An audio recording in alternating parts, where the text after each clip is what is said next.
Okay guys, you've asked for a little bit of a tutorial on how I do my mountains, so I laid down a sky already and I'm going to get right into it. I got my paint already shaken up and I put them aside for time's sake. Sometimes I'll use a piece of poster board to shape the mountains. Sometimes I'll use this, it all depends.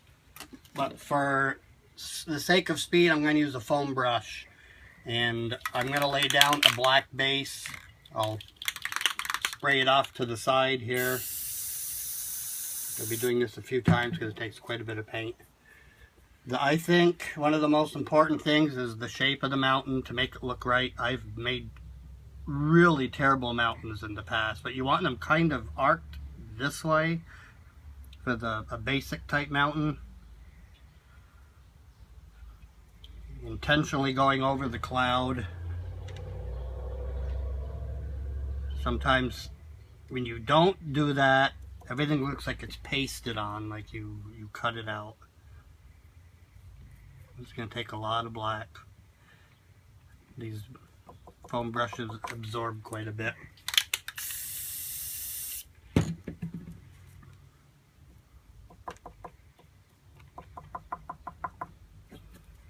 At the end, sometimes I will just put indications of trees off in the distance. Nothing is real definite, just an indication of something like that.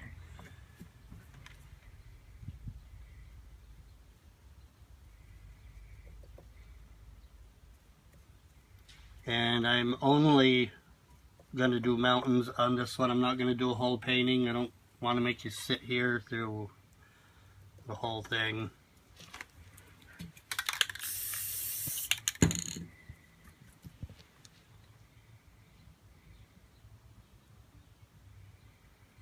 When you come to highlight the mountains, you're going to want a dark color on one side and a lighter color on the other side, just to show shadowing.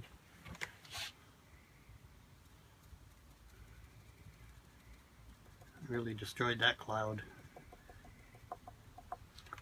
Okay.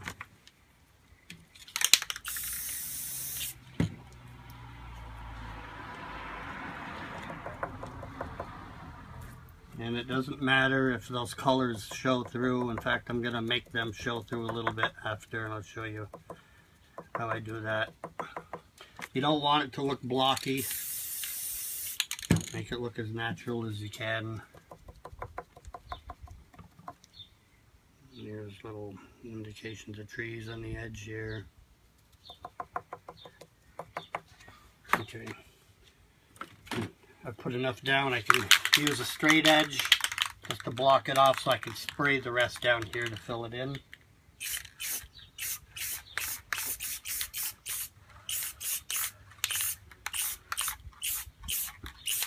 That's the basics of the shape. You can put as many as you want. I wouldn't put too many.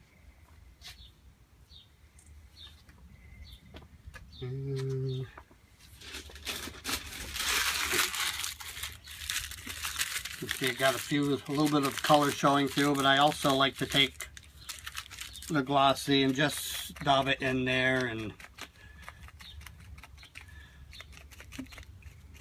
kind of block it up, make it look like there's terrain there, kind of like you do on planets when you do planets. Okay, so the two, this is going to take just a couple seconds, a little bit of noise, using the hairdryer in this to get it to dry.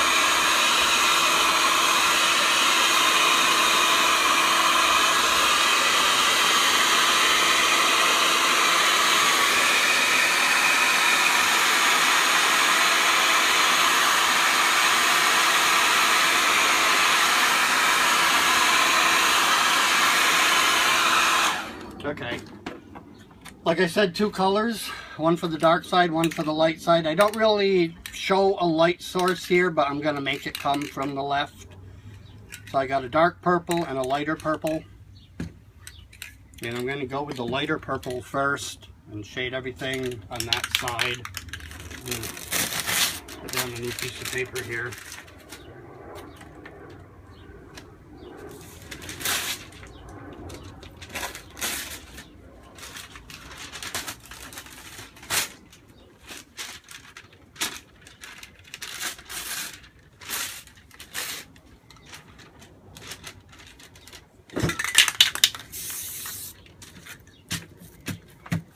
Okay.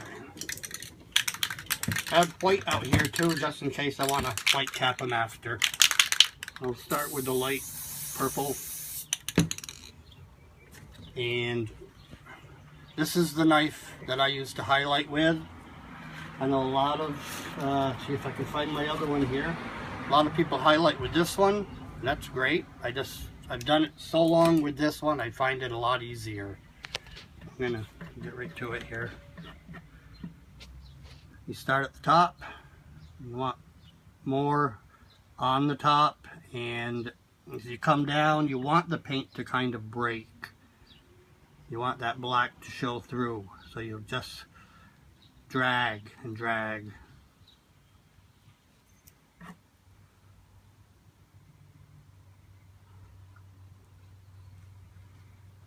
You can see how it's showing the black through.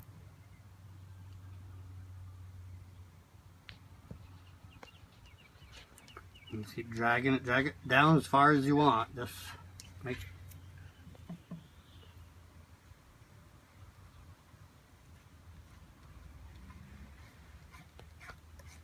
and I'm even dragging just a dry knife down here just to give it that same look. And do all the mountains on that side the same way.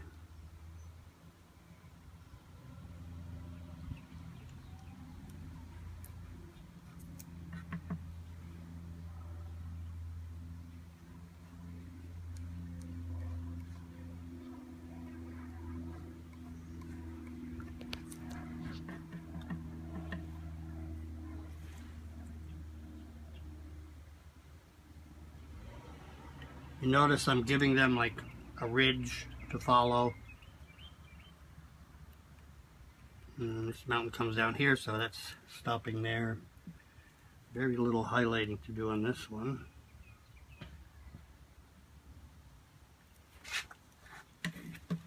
Okay. Now I'm going to the darker purple.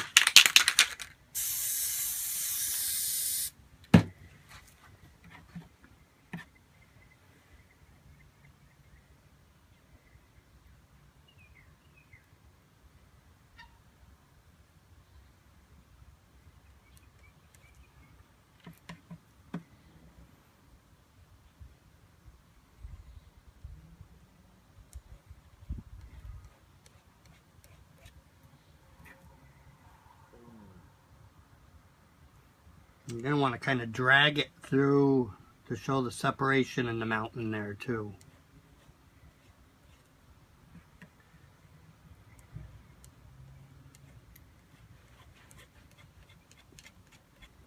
What you want is thicker on the top, and you want it to break as it comes down. That's the important part of shading.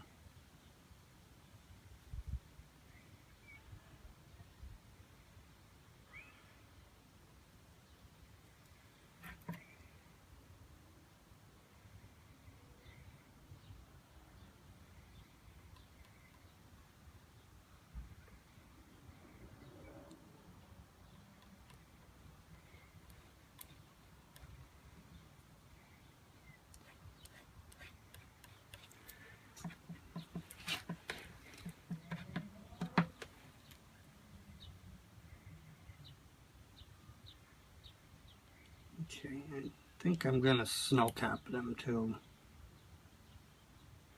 Needs a little bit of brightness towards the top. So I'm going to clean that knife off. I'm going to use some white on there. But give me another second here. I'm going to blow this dry.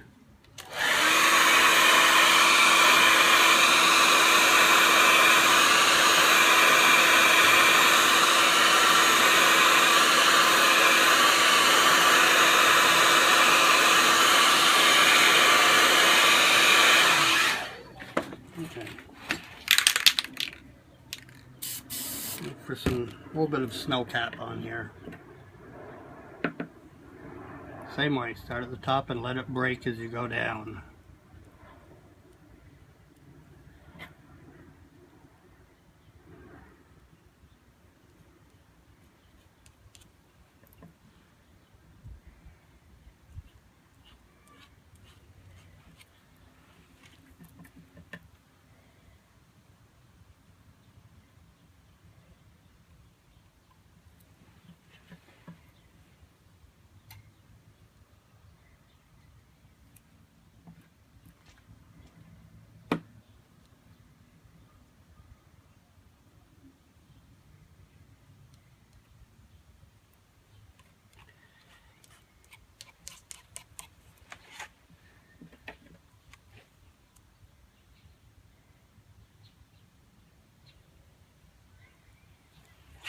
Want a little more on this one over here, I think.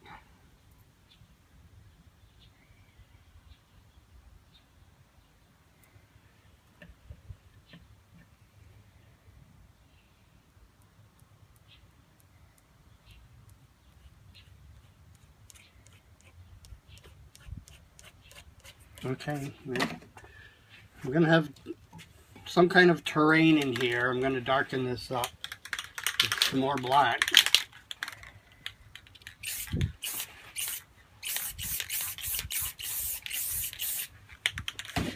The reason I did that is after you do those mountains, you're going to want to put them in the background a bit. I'm using, this is the Walmart brand of spray paint. I love this stuff for the mist that it sprays rather than a heavy spray. So when you do the mountains, you can mist down here and it kind of sets them back. I use the straight edge to keep this from going in the sky too much.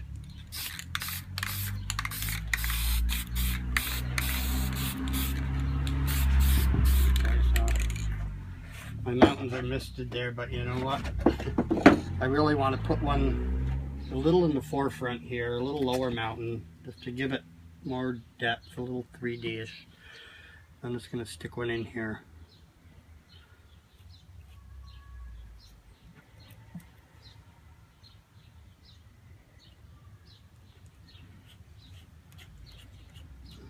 And the same way, just drag it down.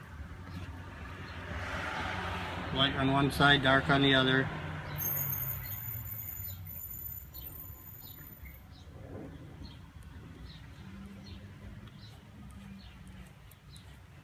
And the shape of the mountain. Don't round your mountains this way. They will not look like mountains. They'll look like zits once you put the white on them.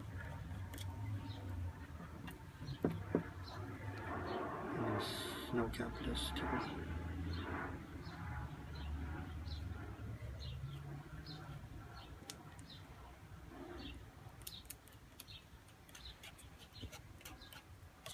Okay, I'm going to mist over that a little bit now. I can find my...